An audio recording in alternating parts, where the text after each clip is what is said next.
All right, yeah, I think this is a pro team POV. Well, let's see how good they are. Right off the bat, going for the heat wave. So he's got the heat wave, right? Yep. So he switched the vert. Steitzer. Steitz. It's good to have Steitzer back, or we call it, there's some nickname of Steitzy is kind of the people implementing the VO.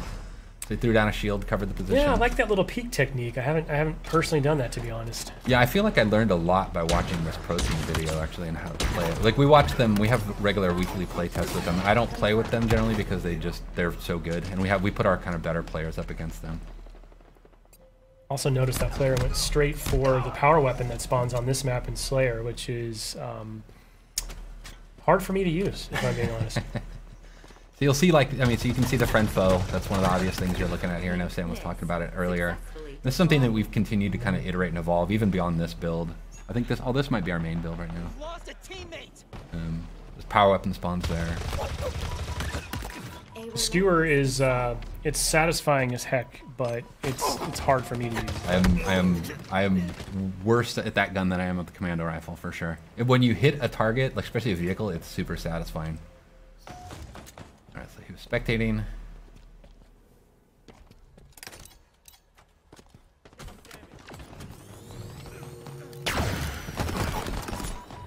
He missed the neutral. Tried for it. Tried for it.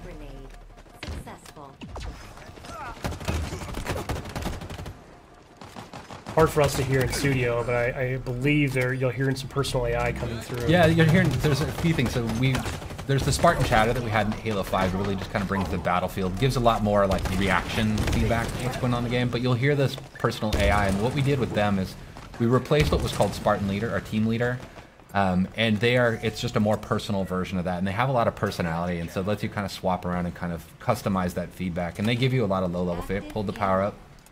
Yeah, I was just going to mention, you know, that's a change, right? It doesn't activate on pickup anymore. You can hold on to it. Yeah, we think that'll bring a lot in the long term and allow us to do more things with power-ups than kind of just, you know, traditional kind of just quick stat kind of reflections, but having like really the notion of power equipment in the game. One thing that we won't see in this point of view, I really love the visual language that you and the team have introduced. It's very obvious when someone's pocketing a power-up like that. You'll see a glowing trail behind them. There's like a contrail behind them. Yeah, that was a big thing, is making sure we at least telegraphed that information. That was, you know, making that switch, there was a lot of critical lenses on making sure that there was at least a readability to it in the gameplay. I mean, so now it's sort of that risk-reward, right? Do I hold this and wait for that final push? Do I burn it now so I don't lose it? Yeah, you make a lot of choices that way. Like I sometimes will pocket it and think I'm getting cocky, and then I'll lose it, and I'll give like overshow. That was a dope. I'll give the OS to the enemy, which is, you know, super risky at that point. We're seeing a couple of little sort of, what do we call those, tutorial tips popping up there, which you can turn off in the settings. Yeah, you can turn them off, but on they're death tips is what we call them. But yeah, giving a little bit of feedback, you know, about the type of weapon that killed you, or like how you can respond better to it. I'm not sure at this point the pro team needs to know that, like, hey. Yeah, exactly. Or like just opt out if you don't really care about it, if you don't need that information, or it makes you feel bad, as some people might feel.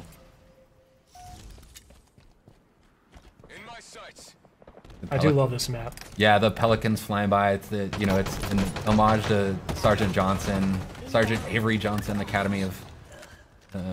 So it's kind of cool just to kind of pay homage to, like, you know, one of ours and everybody's favorite character in the set of the Halo canon. By the way, whoever this player is just getting active camo every spawn. I don't know what the other team's up to right now. Seems to be watching that call out. Yeah, the power-ups, we treat those like, you know, like the power weapons and stuff. They're up on a pad. They have a lot of messaging and broadcasting about them, so you know when they're coming up. Now your Spartan AI will tell you that, right? Yeah, the Spartan AI calls it out as well. So there's a lot of information just kind of driving feedback. You get the stick there. You can see, like, there's the weapon racks you'll see in the levels as well. He ran past one a second ago. Yeah, right. Yeah, it's in the background, right? Yep. What's cool about them is, like, you know, before you might run past where a weapon would spawn and then not realize that it's coming up in 2 seconds, and it could change your choice and like how you deal with it. Like when we playtest this morning, I actually stopped at one point on a weapon rack because I was like, oh, it's like 2 seconds out. I might as well wait for it and switch out my pistol, which I think I'm just telling everybody that I'm really bad with a lot of the guns in our game.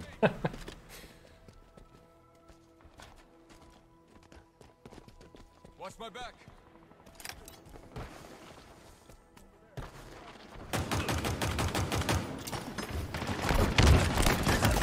That was nice.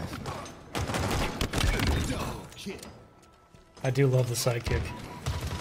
Yeah, it's really cool, and like when somebody's really good with it, it's really threatening because they can just feather that thing super fast and just crack This player really likes this little like drop wall kind of covering a technique, post, huh? yeah, and, like kind of locking down an entryway so they can watch their backs.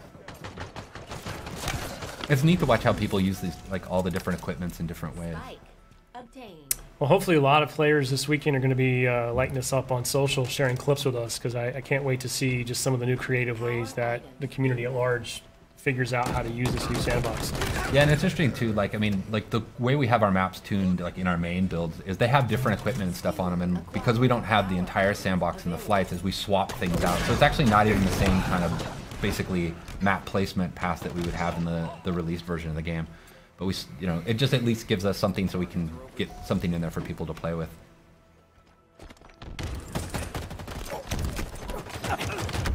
Oh, match is getting close. You can hear the music starting to kick up, kind of signifying the end of the match is coming. I do love that. The multiplayer music, very cool. I'm really proud of the multiplayer music. There's a cool story about how we got to basically getting the music in the game.